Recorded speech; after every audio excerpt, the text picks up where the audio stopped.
ओम सर्वमंगलमंगल्ये शिवे सर्वार्थसाधिके शरण्ये त्र्यंबके गौरी नारायणी नमस्तुते। सृष्टिस्थितिविनाशानं शक्तिभूते सनातनी गुणाश्रये गुणमये नारायणी नमस्तुते। जय बड़ माয়ের जय, जय महादेवी महामाয়ের जय। প্রত্যেকের জীবন সুন্দর হোক, আনন্দময় হোক, প্রত্যেকের সুখে খুশিতে শান্তিতে এবং দুধে ভাতে থাকুন শ্রী শ্রী পদ্মাবতী মা এবং বড় মায়ের নিকটেই প্রার্থনা করি। সকলের জীবনের একটা সময় চলে, যে সময়ে সে গোছাতে শুরু করে, কেউ কাজের খোঁজে, কেউ কাজে পদোন্নতি করা, ব্যবসায় বৃদ্ধি হওয়া, সম্মান বৃদ্ধি হওয়া, নানা রকম ধরনের কাজ বা তার মনের মধ্যে আশা থাকে। তো আমরা আশা করতেই পারি, কিন্তু এই আশা ফুলফিল করে হচ্ছে গিয়ে আমাদের জন্মকুণ্ডলী এবং সেখানে যে দশা মহাদশা আছে সেগুলো করে, গ্রহ করে। আর গোচর হচ্ছে গিয়ে সেই ফলদান করে। তার প্রধান হচ্ছে আমাদেরকে যে যাই বলুক, আগে জন্মকুণ্ডলী বার করব, দেখব মিলিয়ে মহাদশা অন্তর্দশা কী বলছে এবং গোচর কী বলছে, এগুলো দেখার ব্যাপার আছে। তো আমরা যেসব কামনা করি যেসব জিনিস নিয়ে, তা তো একমাত্র শুভ গ্রহগুলোই দেয়। তো শুভ গ্রহ যদি আমাদের জন্মকুণ্ডলিতে ভালো জায়গায় ভালোভাবে অবস্থান করে তাহলে ভালো দেবে।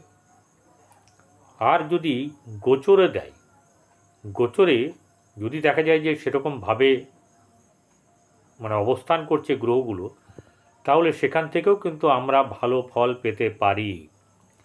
এই ভালো ফল পাবো কি পাবো না, আজকে সেই নিয়ে চর্চা করব। দুই গুরু, দৈত্যগুরু আর দেবগুরু বা দেবগুরু দৈত্যগুরু, যার যে রাশির দ্বিতীয় বসে আছে বৃহস্পতি, পরে এই আপনার 10ই শ্রাবণ শুক্র সেইখানে প্রবেশ করবে, অর্থাৎ মিথুন রাশিতে প্রবেশ করবে। যার দ্বিতীয়, তার মানে হচ্ছে বৃষ রাশির জাতক জাতিকাদের 1 নম্বর হচ্ছে যে বৃষ রাশির ক্ষেত্রে শুক্র হচ্ছে স্বক্ষেত্রগত, মানে তার নিজের অধিকর্তা লর্ড, তা সেই শুক্র বসবে দ্বিতীয়তে, অর্থাৎ রাশি থেকে দ্বিতীয় যাবে। তো দ্বিতীয় গিয়ে এখানে কি ঘামাসান্ড লড়াই হবে, নাকি আপনাকে আরও উঁচুতে তুলতে পারবে? কারণ এই দুটো গ্রহ কিন্তু খুব শুভ গ্রহ। একটাই ব্যাপার হচ্ছে বৃহস্পতি অনেক দিন ধরে থাকে, শুক্র সেখানে মাসখানেকের কাছাকাছি, অর্থাৎ 28 দিন মতন। আর বৃহস্পতি কম বেশি 1 বছর থেকে 1 বছর 1 মাস এরকম প্লাস মাইনাস। তো সেই ব্যাপারটা আমাদেরকে চিন্তার ব্যাপার। এবারে শুক্র রাশিপতি যদি বা লগ্নপতি, আমি লগ্নের কথাও লিখেছি, লগ্নপতি বা রাশিপতি যদি দ্বিতীয় থাকে তাহলে লগ্নের ফল কিন্তু বৃদ্ধি পায়। অর্থাৎ কি বৃদ্ধি পায় সেটা বলবো, তার আগে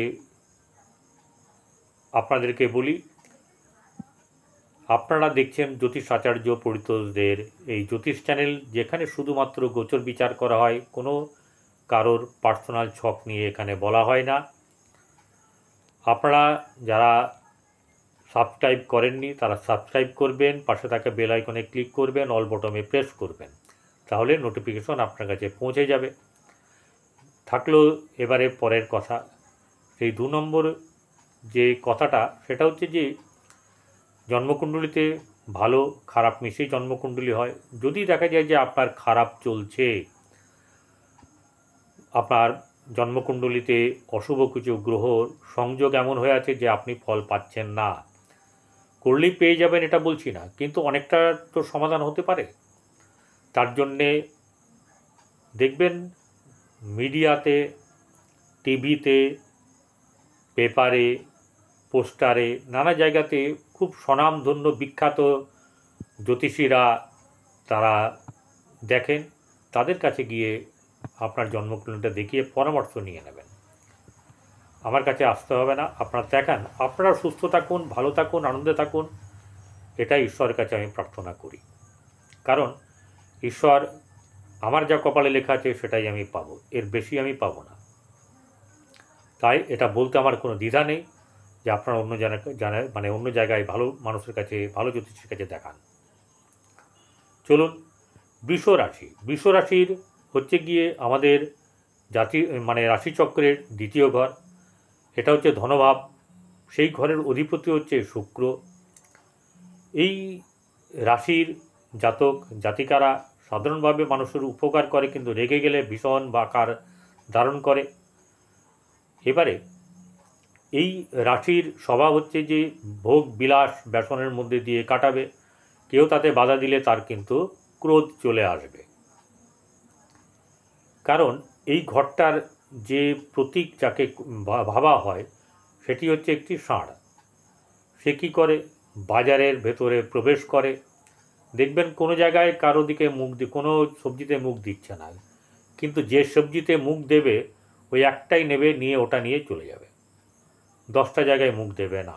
এটা হচ্ছে তার পছন্দের ব্যাপার। তাহলে এই ক্ষেত্রে এই ব্যাপারটা বোঝা গেল। 2 নম্বর হচ্ছে যে শুক্র কী দেয়? লাক্সারিয়াস লাইফ, অর্থাৎ আপনার ভোগ বিলাস ব্যসনের গ্রহ হচ্ছে শুক্র। যত কিছু জীবনে সুখ দেখতে পাচ্ছেন, যত আপনার স্বাচ্ছন্দ্যময় জীবন, যত আপনার সৌন্দর্যের জিনিস, ঠিক আছে, সব কিছু, মহিলাদের সৌন্দর্যের জিনিস, ছেলেদের সৌন্দর্যের জিনিস, গৃহের সৌন্দর্যের জিনিস, সব কিছু, যা কিছু সুন্দর, যা কিছু মধ্যে ভোগের ব্যাপার আছে, সব কিছুর মধ্যে শুক্র বর্তমান। সমস্ত ভোগের কথাই আমি এখানে তুলে ধরলাম। সে রাশিপতি এবং হচ্ছে ষষ্ঠপতি। ষষ্ঠ হচ্ছে রোগ, ঋণ, শত্রু, কিন্তু এর সঙ্গে আরেকটা অনেক কিছুই আছে, কিন্তু আমি বলবো প্রতিষ্ঠার ব্যাপারও আছে। তাহলে এই জায়গায় শুক্র কি ভূমিকা পালন করবে? যখন সে দ্বিতীয় যাবে 10ই শ্রাবণ, সে দ্বিতীয় যাবে সকাল 8:57 গতে। তাহলে বৃহস্পতির কাছে যেতে চাইবে, মানে প্রতিদিন তো সে এগোবে, একটা সময়ের একদম যৌথভাবে মিলন যাকে বলা হয় সেটা হয়ে যাবে। তাহলে দৈত্যগুরু এবং দেবগুরু যে বৃহস্পতি, সেই বৃহস্পতি কিন্তু এই রাশির পক্ষে উপযুক্ত গ্রহ নয়। একটি হচ্ছে অষ্টমপতি আর একটি হচ্ছে একাদশপতি, দুটোই কিন্তু কোনোভাবে শুভ নয়। কিন্তু গোচর বিচার করতে গেলে গ্রহ যেখানে বসে আছে সেটার প্রাধান্যটাই বেশি। গ্রহ যেখানে বসে আছে গোচরে কালে বিচারের সময় সেটাই প্রাধান্য দেবে। অর্থাৎ দ্বিতীয় বসে আছে, শুক্র বসে আছে, আপনার কিন্তু জ্ঞান প্রাপ্তি হবে। একজন হচ্ছে গিয়ে জ্ঞানের প্রভাব তার বেশি, আরেকজন হচ্ছে পাণ্ডিত্যের শুক্র। আপনাকে কিন্তু এই দুটি শুভ গ্রহ নিজেরা লড়াই করতে পারে, কিন্তু আপনাকে অনেক উঁচুতে আপনার জ্ঞানকে সমৃদ্ধ করতে, ঠিক আছে, মানুষের কাছে মর্যাদা বৃদ্ধি করতে, অকাল্ট সায়েন্সের প্রতি ঝুঁকতে, ঠিক আছে, মুখের কিছু কথা মিলে যাওয়া, কিন্তু অহংকারবশত যদি করেন, এই দুটি গ্রহ দ্বিতীয় বসে আছে, শুভকারক গ্রহ, তাহলে এদেরকে যদি অশুভ করেন তাহলে আপনিই করবেন। কীরকম করে করতে পারেন? অহংকার, আপনার ইগো, আর একটা হচ্ছে গিয়ে আপনার লালসা, এইসব ব্যাপারগুলো, অশুভ জিনিস যদি থাকে, খারাপ বাক্য, কুবাক্য যদি আপনি প্রয়োগ করেন, যেখানে সুবাক্য মানে বাক্যের সম্বন্ধে গভীরভাবে এগিয়ে দেওয়ার ক্ষমতা কিন্তু এই দুটি গ্রহেরই আছে, সেখানে যদি আপনি মেজাজকে সামনে রাখেন, ইগোকে সামনে রাখেন, রাগকে নাকের ডগায় রাখেন, অহংকারকে সামনে এগিয়ে রাখেন, তাহলে আপনার জন্যে বলবো দুঃসময়। আর যদি এগুলো না করেন তাহলে বলবো যে আপনার জন্যে ধনপ্রাপ্তি, আত্মীয় স্বজনের পরিবারের সঙ্গে সম্পর্ক বৃদ্ধি এবং নানা কাজে, ব্যবসাজনিত বলুন বা অন্য কাজে বলুন, অনেক কাজেই কিন্তু আপনার লাভ বা আপনি জীবনে প্রাধান্য পাবেন। আর জ্ঞান বৃদ্ধি হওয়া মানে এই দুটোতে জ্ঞানের পক্ষে মারাত্মকভাবে আপনাকে এগিয়ে রাখবে অনেকের থেকে।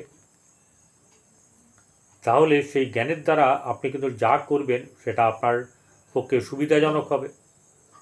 কিন্তু ওই শর্ত একটাই, মুখের বাক্য, তাচ্ছিল্য ভাব, ঠিক আছে, এই সবগুলো কিন্তু করা চলবে না। মানে আপনি ভাবছেন যে আপনি করতেই পারেন, এটা ধারণা ভুল।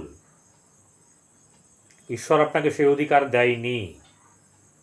আপনি ভালো থাকুন, মানুষকেও ভালো রাখুন।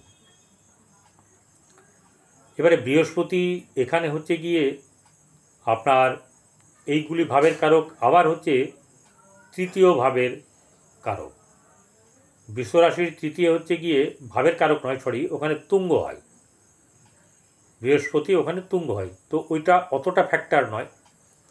ফ্যাক্টর হচ্ছে গিয়ে দ্বিতীয় বসে আছে, দুটো দৈত্য গুরু এবং আপনার জ্ঞানকারক বা দেবগুরু দুজনে একসঙ্গে বসে আপনার কিন্তু ভালো করতে পারে।